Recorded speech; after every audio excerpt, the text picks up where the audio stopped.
Hey guys, welcome to Channel 2S. I'm your host, Second Soundwave, and it's time for some Gunpla news. Last time we met, Dragon Momoko was in a pretty chaotic situation. Supposedly, they were shut down on Thursday, and then they were totally fine on Friday, and then, come Saturday, they were back in trouble. When I was recording that episode, their status was about as clear as mud. Fortunately, on Sunday morning, a DM employee took to Reddit to explain what happened. So the whole situation started on Thursday when their factory got inspected for an air pollution complaint, which resulted in them having to stop production for a week or so they could clean the place up a bit. Then when that happened, there were some images of the halted assembly line that were spread around online with added captions that claimed that the company was shut down for good, which were total BS. However, that's not all that happened, because as they were in the middle of dealing with that, another company came in and filed a complaint of copyright infringement. Here's the thing though, it wasn't Bondi. Now the DM employee didn't say any names, but he did imply that we weren't wrong in guessing it was Debon, another bootleg company. So apparently in China, you can go after someone for copyright infringement against a copyright that you don't even own yourself. Absolutely insane. But anyways, this issue was actually one that had a chance to shut down the company, and that's why a lot of stores, like USA Gundam Store, New Gundam Central, they canceled orders to their upcoming kits like the Blue Frame. Now fortunately, Dragon Momoko and the other company did manage to reach an agreement. Some fines were paid, and the only long-term consequence of this incident is that the affected models will need to have their prices raised slightly to cover for the fees. Some of their older molds were taken as well, but this is apparently a non-issue since they have backup copies of them. So long story short, Dragon Momoko is fine and will go back to producing kits once their factory is running again. However, there is still one rather noticeable loose end here. Despite Dragon Momoko themselves saying that they're fine, the stores that pulled the pre-orders for the Blue Frame, New Gundam Central and USA Gundam Store,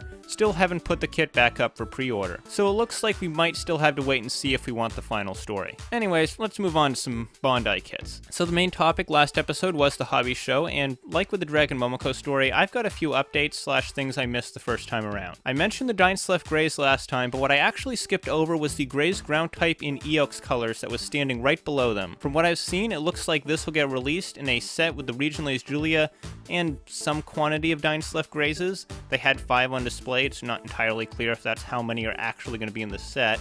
I mean, that seems like kind of a big set, 7 kit. But anyways, it's going to be a similar kind of thing to that Tekkanon set they did earlier this year. Regardless of how many Dynslef Graces they include, it'll still have more new material than the Tekkanon set. Also, somebody managed to sneak a few shots of the secret Mecha Girl kits, and they're none other than a full armor Gundam Fumina and a Dom Gyanko. Making the Fumina based around the full armor is actually a pretty brilliant way to reuse the star-winning Fumina since they share the same kind of gimmick. And then for Gyanko, it's a bit more of a stretch, but it still fits pretty well.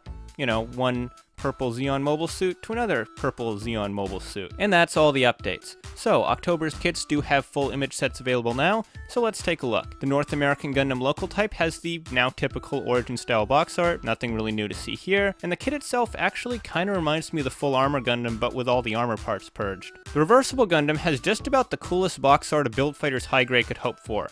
The pose is great, and it shows off all 3 modes pretty well. However, it is worth remembering that the kit itself still has the dodgy color separation of the original. The black stripes running down the body are stickers, and the beam saber blade is completely clear. It's a side effect of how the blade has to share a runner with the chest and head parts, and at the time it was understandable. But with this being a 2017 release, they really should have just thrown in a runner of age beams in the correct yellow. The mobile armor mode still looks like a bad joke, but I have to say the intermediate mode is actually kinda cool. There are some elements to this that I definitely like, and I could see myself displaying it in Gundam mode but with the claw arms extended. Maybe I will pick this one up. Following the Build Fighters theme is the ballistic weapons set.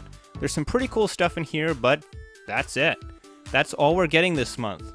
I honestly would have rather they pushed back the Wing Zero custom to October, just to help balance things out a bit. Would have made September a lot easier on the wallet too. But while that's the end of the October kits, we've still got some new November picks to go through. So starting with the Master Grade GM Sniper Custom, which appears to be our final MG for the year. I have to say, it's an incredibly dated looking design, and I can't really say I'm a fan of it. That said, the weapons this kit comes with are awesome. He's got a really cool looking rifle that folds up and stores away in his back, and he's also got a very equus looking pistol as well. Actually, he's got 3 pistols. The one I just mentioned, a classic GM beam pistol, and a very, very cool looking double-barreled version of the GM pistol. Really, the only aspect of the weapons I don't like are the holes in the shield where the cross used to be. It would have been nice to have either just had a new piece for that, or maybe just some caps to fill in the holes. Regardless, I'm just impressed that we now live in a time where there are full retail master grades of all 3 GM snipers. Now let's move on to the real grade Zaku 2 high mobility type. I have to say, I'm really disappointed in the backpack. There's barely any color separation here at all, which is a shame. I was hoping to see something closer to the master grade, especially since this is one of the only parts of the kit that's got a serious amount of new tooling. Well, at least they got the accessories right. You even get the mounting clip to attach the bazookas to the shoulder. The Blue Destiny Unit 2 is, unsurprisingly, very similar to Unit 1. It also explains a few of the odd choices that were made with Unit 1, like the separated parts on the front skirts. Also, I'm pretty sure this is the first time we've ever seen this kind of shield on a high grade with the correct color separation. Notice how the circles on top are gray instead of the blue of the rest of the shield. The Build Fighters Sheridan Saga is looking a good bit paler than it was the last time we saw it. Can't say it really bothers me that much though. Like the Gym Sniper Custom, he's also got a really great selection of weapons and some grenades hidden in his back skirts too. They even found a way to work in the Dynamez pistol holders. The Zaku half cannon is also looking a bit pale and rather plain without his panel lining. Although I suppose that's kind of to be expected with an Origin kit at this point. The new weapon and backpack options do look really good, and there's some nice details worked into them. Too bad we're getting this at retail instead of, you know, the actual Zaku cannon. And that is everything for tonight. So, thank you for watching. Leave a like if you enjoyed this video. If you're new here, do subscribe for more Gunpla news, reviews, and things like that. And as always, I'm your host, Second Soundwave, and I'll see you next time. Take care, guys.